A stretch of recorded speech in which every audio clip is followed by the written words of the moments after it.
오늘 우리에게 주신 하나님의 말씀은 민수기 24장 10절에서 19절 전능한 하나님은 축복하신다 라고 하는 제목을 가지고 하나님의 말씀 보도록 하겠습니다.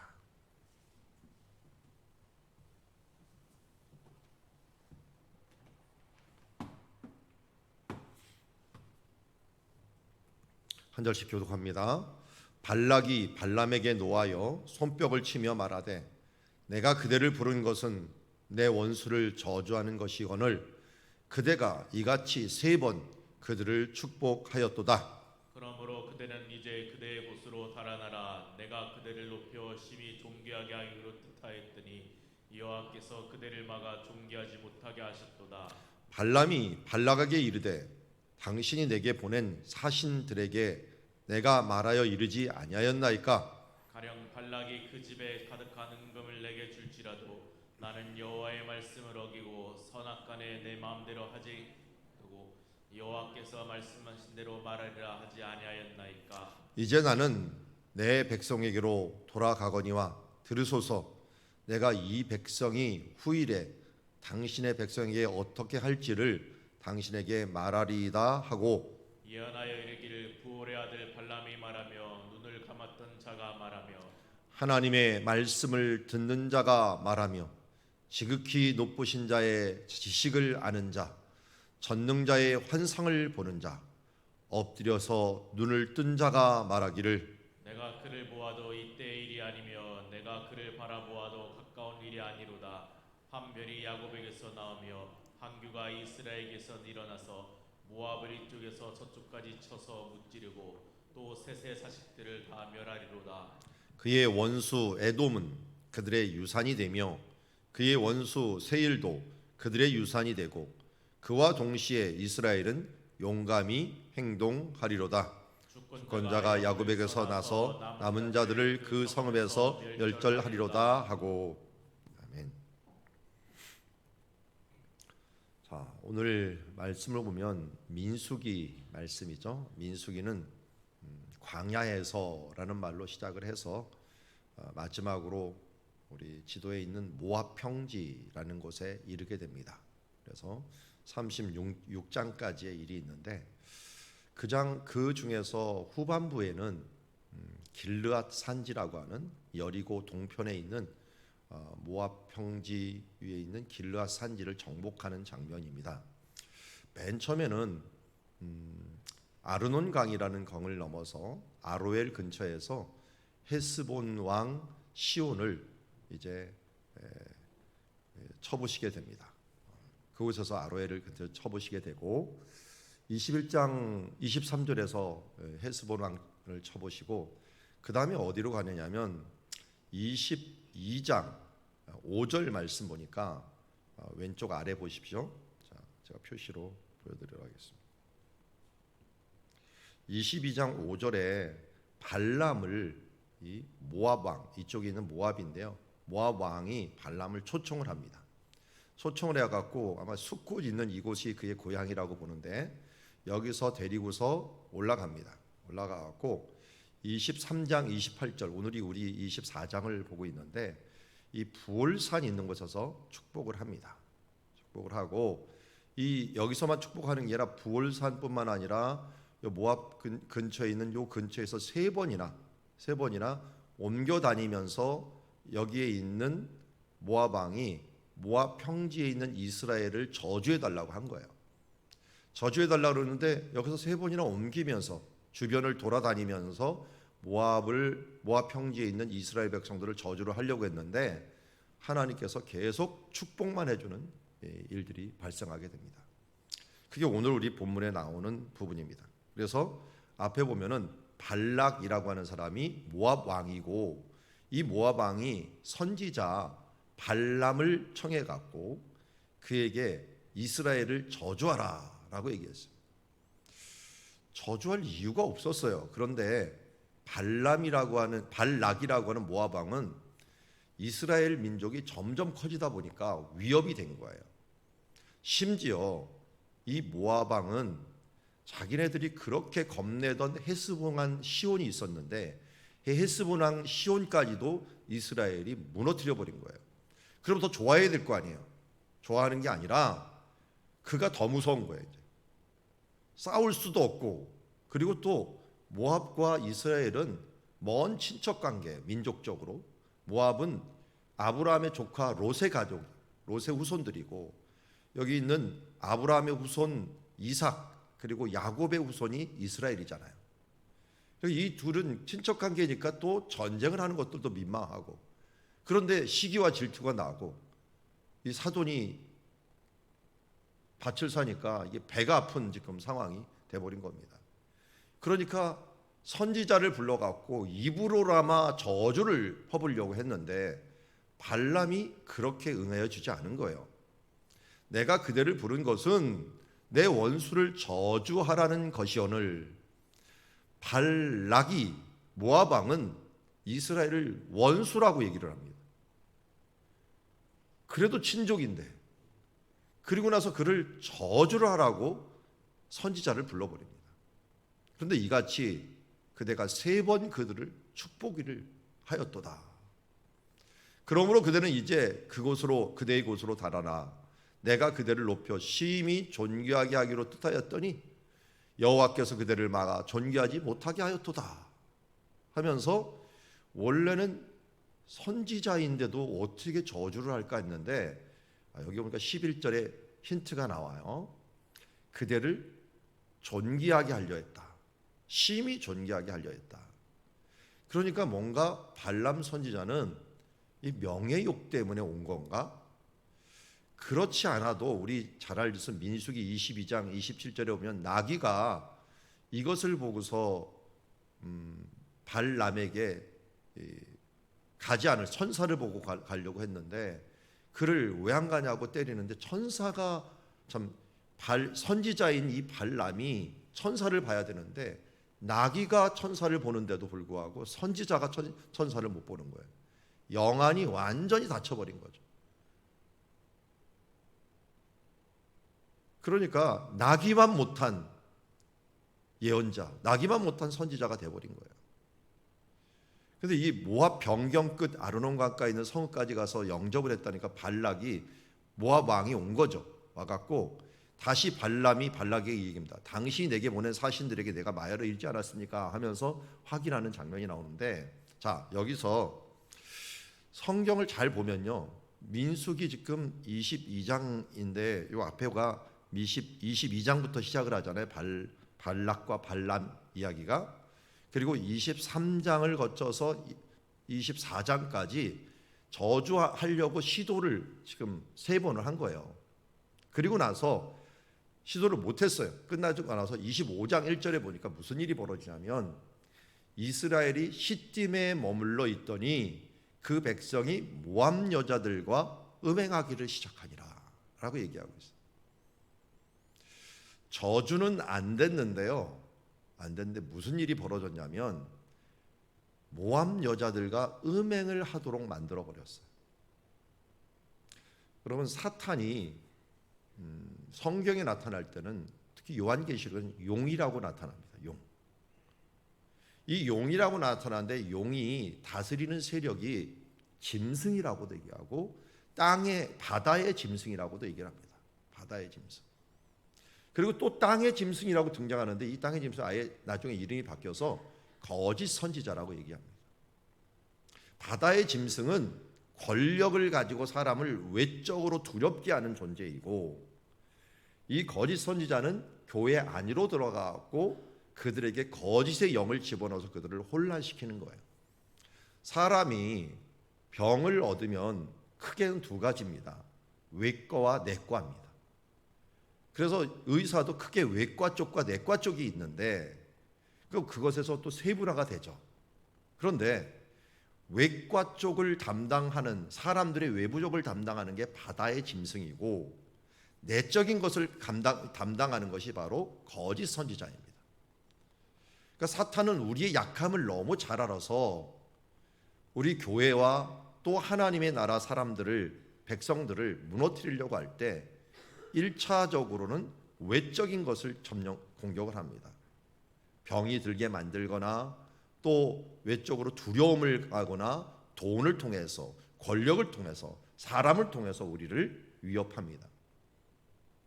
그러나 이것만이 아니라 내적으로 들어와서 이단을 만들거나 분열을 일으키거나 싸움과 시기를 일으키거나 거짓의 영을 통해서 거짓말을 하게 만들거나 하면서 내적으로 문제를 일으켜서 그들을 흔들어 버립니다. 그런데 어떨 때는 이 두 가지를 함께 보내갖고 힘들게 만듭니다. 여러분, 우리의 삶들 가운데 이 둘 중에 하나 안 걸리는 게 없을 거예요. 현재도 오늘도 사탄은 어떻게든지 우리를 외적으로 내적으로 공격을 합니다. 이스라엘은 출애굽하면서 당장 이 외적인 바다짐승과 같은 바로가 병거를 몰고 이스라엘 뒤를 쫓아왔습니다.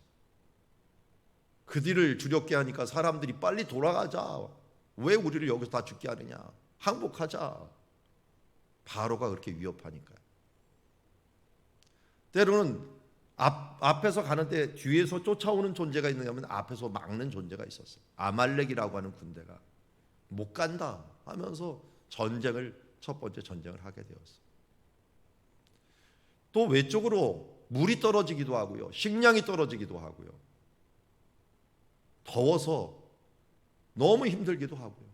이런 외적인 일들이 일어나기도 합니다. 그러나 이것들 잘 겪어 이겨냈어요. 근데 정말 힘든 것은 내적인 부분이었어요. 내적으로 불만이 가득해요. 원망하는 자들이 있었고요. 그리고 금송아지를 섬기면서 스스로 자멸하는 일들이 있었고요. 전쟁할 때는 별로 죽지 않았는데 금송아지 사건 때문에 모세가 너희 친척을 스스로 쳐라. 하나님이 치듯이 네가 가서 막 쳐라 하면서 동족을 죽여야 됐습니다. 이 발람 이야기로는 2,000명 이상이 죽는 일들이 발생을 했어요. 2만 명 이상이 죽는 일이 발생했죠. 어떨 때는 2만 3천, 어떨 때는 2만 명이라고 얘기하지만 2만 명 이상이 죽는 일들이 발생합니다. 여러분, 전쟁으로 죽은 숫자보다 거짓 선지자와 안에 내부에 문제가 일어나서 죽은 사람들이 훨씬 더 많다는 사실을 잊지 마십시오. 성경을 얼뜻 보는 사람은요, 발람이라고 하는 사람이 별 잘못이 없는 것 같아요. 왜냐하면 계속 축복만 하니까요. 축복만 하니까. 그런데 신약 성경에서 이것을 정확히 찝고 넘어가고 있어요. 베드로후서에서 먼저 얘기했는데요. 그들이 바른 길을 떠나 미혹되어 부올의 아들 발람의 길을 따르는도다. 발람이 뭘 했느냐 봤더니 불의의 삭슬 사랑하다. 돈을 사랑함이 일만하게 뿌리가 된다고 했는데 선지자가 되어서 돈을 사랑하는 일들이 일어났습니다. 유다서 1장 1절도 마찬가지입니다. 화 있은 저 이 사람들이여 가인의 길에 행하였으며 삭슬 위하여 발람의 어그러진 길로 몰려갔으며, 발람을 이야기할 때 무조건 불의한 삭시입니다. 그런데 계시록 2장에서는 한 가지를 더합니다. 내가 네게 두어 가지 책망할 것이 있나니 거기 네게 발람의 교훈을 지키는 자들이 있도다. 두아디라 교회라고 하는 교회에게 경고하는 겁니다. 발람의 교훈인데 발람의 교훈이 뭔가 봤더니 발람이 발락을 가르쳐 이스라엘 자손 앞에 걸림돌을 놓아 우상의 제물을 먹게 하였고 또 행음하게 하였느니라. 25장에 갑자기 이스라엘 백성이 모압 여자들과 음행한 일들이 왜 일어났나 하는 걸 봤더니 이게 누구 꾀예요? 발람의 꾀예요. 축복해도 안 되니까, 저주하려고 해도 안 되니까 계속 축복만 나오니까 어떻게 돼요? 축복 받을 수 없게 만들어라. 저주 받을 수밖에 없게 만들어라는 꾀를 준 거예요. 그 꾀가 뭐였어요? 우상의 제물을 먹게 해서 그 먹는 가운데 하나님과 음행하고 이 우상 먹는 가운데 또 여인들과 음행하도록 만드는 예식을 그들이 갖고 있었기 때문에 그것을 너희가 가지고서 이스라엘을 오염시켜라. 그러면 하나님이 저주를 할 것이다. 예상대로 됐죠. 그 한 사람의 꾀로 인하여 2만 명이 넘는 사람이 죽었으니까요. 대단한 지략을, 사탄의 계략을, 그것도 누가? 선지자가. 여러분, 그래서 목회자가 타락하면 얼마나 안 좋은 결과를 가지고 온다는 것을 우리 사회에서도 직접 보고 있습니다. 임직자가 타락하면 교회에 얼마나 악영향을 준다는 것을 우리에게 너무 많이 보여주고 있습니다. 언론에서는 그런 부분들을 어떻게든지 찾아내갖고 이단인지 건전한 교단인지 모를 정도로 기독교라는 이름을 내세우고서 지금도 얼마나 흠을 잡으려고 하는지 몰라요. 우리는 이미 이 모함 여자들에게 음행하기를 시작했습니다. 교회가 불의한 삭슬 위하여 음란한 예식 우상제물을 먹은, 우상이 뭡니까? 탐욕이죠. 탐심은 곧 우상숭배라. 돈을 향하여 탐심하고 세상을 향하여 탐심하다 보니까 당연히 따라가는 것들이 음행입니다. 음행과 우상이 함께 가면서 발람의 교훈을 따라가는 사람들이 있다. 초대교회 때 이미 경고했던 대로 우리에게 왔습니다. 그 존재가 누구였습니까? 발람이 바로 이렇게 얘기합니다. 가령 발락이 그 집에 가득한 은금을 내게 줄지라도, 은금을 마음에 어떻게든지 받고 싶은데, 그런데 말로는 이렇게 합니다. 내게 줄지라도 나는 여호와의 말씀을 어기고 선악간에 내 마음대로 행하지 못하고 여호와께서 말씀하신 대로 말하리라 하지 아니었나이까. 자, 이게 무슨 말이냐면 요새 말로 이런 거예요. 강단에서는 할 수 없이 하나님 말씀을 이야기할 수밖에 없습니다. 그런데 어떻게 해요? 뒤에 가서는 음행을 행하고 불의한 삭슬 위하여 살아가는 삶들을 살아간다는 거예요. 그리고 다른 사람도 그렇게 하도록 꾀를 준다는 거예요. 썬데이 크리스찬, 주일날만 열심히 예배하고 세상에 나가서는, 교회를 떠나서는 음행하고 우상의 그 길을 따라가고 하나님보다도 내가 원하는 세상을 따라가 하면서 보여주도록 그것을 유도해 나가는 것이 이 발람의 정책이었다는 거예요. 그런데 한 가지 확실한 건 있어요. 이 발람조차도 하나님의 허락이 없으면 하나님의 백성을 저주하지 못한다는 거예요. 오늘 핵심은 사실은 그겁니다. 악인들조차도 의인을 축복할 수밖에 없다. 우리가 그 축복을 잘 지키는 한은, 이 악인들의 꾀에 넘어가지 않는 한은 하나님은 우리를 축복하도록 만들 수밖에 없습니다. 이걸 잘 지켰던 사람은 누굽니까? 다윗입니다. 다윗이 요 정확히 모압 평지라고 하는 저주했던 요 건너편이 엔게디입니다. 지도에 다 나오진 않았는데 여기 염의 건너편이 엔게디인데요. 엔게디에서 사울 왕이 자기를 잡으러 왔는데 옷자락을 자르면서 그가 죽일 수 있는 그 기회를 그냥 가시고 이 옷술이라고 하는 걸 탁 자르고 그를 보냈습니다. 이쪽 언덕에 올라갔고 다윗은 이쪽에 언덕에 올라갔습니다. 쫓아올 수 있는 상황이 안 됐어요. 그럼 말은 할 수 있어요? 그 말을 할 수 있는 이 상황에서 사울 왕이요, 어찌하여 죽은 개나 벼룩 같은 나를 찾으러 오셨나이까? 당신의 옷자락이 여기 있지 않습니까? 나는 당신을 죽이려고 하지 않습니다 라고 말했더니 사울 왕이 통곡을 하면서 내 아들아 하면서 나는 너를 죽이려고 하는, 너는 나를 선대하였구나 하면서 너는 왕이 될 것이다, 하나님께 너를 축복하실 거다 하면서 되레 죽이러 왔다가 축복만 하고 가요. 근데 다윗이 이것을 믿고서 이제 축복받으니까 사울한테 가겠구나. 그럼 큰일 났죠. 갔으면 사탄에게 속아넘은 거예요. 또 그게 조금 이따 또 오거든요. 축복은 축복이고요, 하나님이 원수를 통해서도 우리를 축복합니다. 우리를 축복받을 수밖에 없는 존재예요.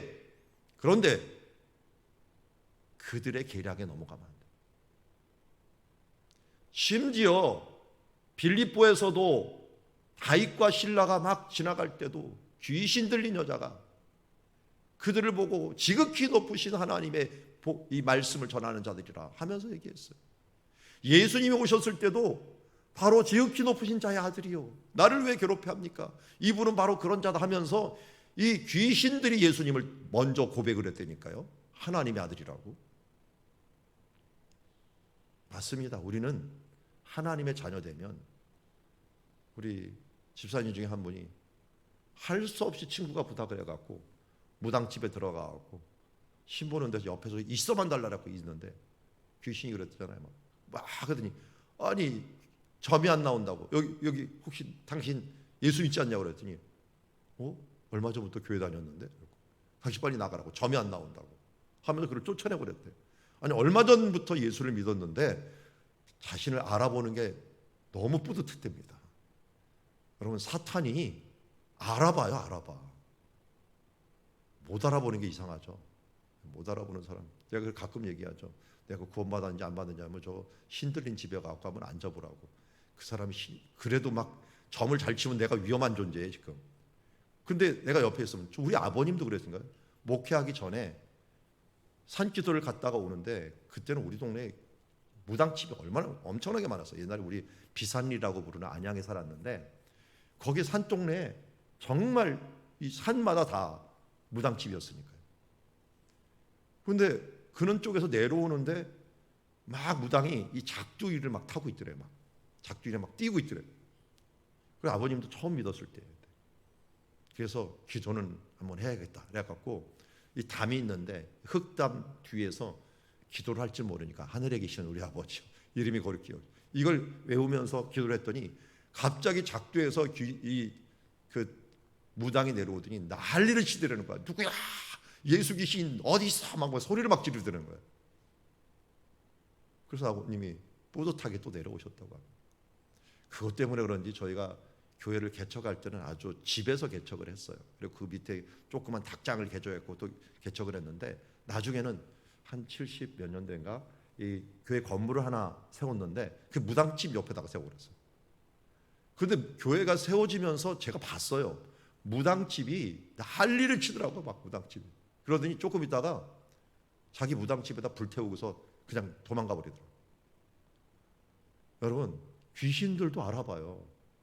거짓 선지자도 하나님의 사람들을 알아본다고요. 그들이 축복받을 수밖에 없다는 것을 너무 알고 우리가 축복받을 수밖에 없다는 걸 너무 잘 안다니까요. 이걸 아는데 정말 주의할 것은 거짓 선지자의 세력이 들어와갖고 축복을 못 받게 만들어 버린다니까요. 우리는 그냥 하나님 옆에만 있으면 그분만 성이면 그냥 복을 받을 수밖에 없는 존재라는 걸 잊지 마십시오. 나는 여호와 하나님께 전능하신 하나님께 축복받은 존재이다. 그 곁에만 있어도 그냥 제자리만 지켜도 그분과 동행하면 그를 의인이라 칭하시고 하나님의 복을 주시는 존재이다 하는 이 놀라운 우리의 정체성을 잊지 않는 주의 자녀들이 되기를 원합니다.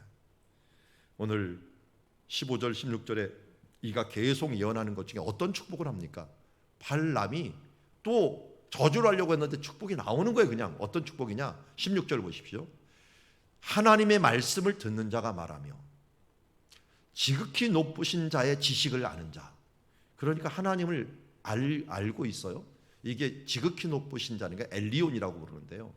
바로 그 멜기세덱도 아브라함을 만나서 얘기할 때 지극히 높으신 하나님 여호와를 얘기할 때 이 엘리온이라는 말을 합니다.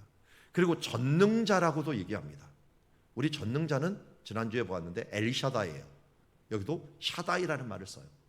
샤다이, 그 전능자의 환상을 보는 자. 그는 지극히 높으신 하나님 전능자라는 분을 알고 있었어요. 그가 그의 영을 받아서 엎드려서 눈뜬 자가 말하기를 어떡합니까? 내가 그를 보아도 이때 일이 아니며 내가 그를 바라보아도 가까운 일이 아니로다.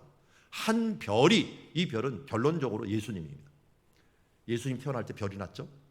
별이 나타나서 한 별이 야곱에서 나오며 한 규가 이스라엘에서 일어나서 모압을 이쪽에서 저쪽까지 쳐서 무찌르고 또 셋의 자식을 다 멸하리라.